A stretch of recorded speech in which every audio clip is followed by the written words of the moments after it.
हिंदू धर्म में महाशिवरात्रि व्रत विशेष महत्व है। इस दिन व्रत रखने और पूजा करने से भोलेनाथ के साथ माता पार्वती की अपार कृपा प्राप्त होती है।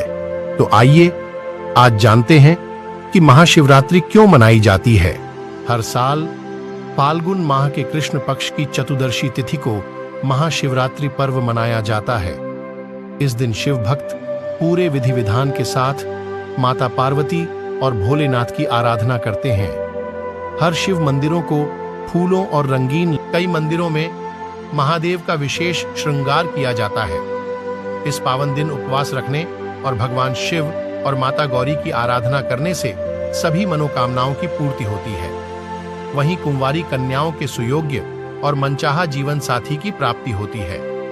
महाशिवरात्रि के मौके पर देश के अलग अलग हिस्सों में भव्य शिव बारात भी निकाली जाती है। तो चलिए अब जानते हैं कि आखिर महाशिवरात्रि का पर्व क्यों मनाया जाता है। इसके पीछे कौन सी धार्मिक कथा और मान्यताएं जुड़ी हुई हैं। महाशिवरात्रि पर्व से जुड़ी पौराणिक कथा। महादेव का विवाह दक्ष प्रजापति की पुत्री देवी सती के साथ हुआ था। दक्ष शिव जी को पसंद नहीं करते थे, इसलिए उन्होंने महादेव को अपना दामाद के रूप में कभी नहीं स्वीकारा। पिता के घर पहुंच गई। सती को देख प्रजापति दक्ष अत्यंत क्रोधित हुए और उन्होंने भोलेनाथ का अपमान करना शुरू कर दिया। भगवान शिव के लिए दक्ष द्वारा कहे गए वाक्य और अपमान को माता सती सहन नहीं कर पाई और उन्होंने उसी यज्ञ कुंड में खुद को भस्म कर लिया। इसके बाद कई हजारों साल बाद देवी सती का दूसरा जन्म पर्वतराज हिमालय के घर हुआ। पर्वतराज के घर जन्म लेने की वजह से उनका नाम पार्वती पड़ा। शिवजी से विवाह करने के लिए माता पार्वती को काफी कठोर तपस्या करनी पड़ी थी। कहते हैं कि उनके तप को लेकर चारों तरफ हाहाकार मचा हुआ था।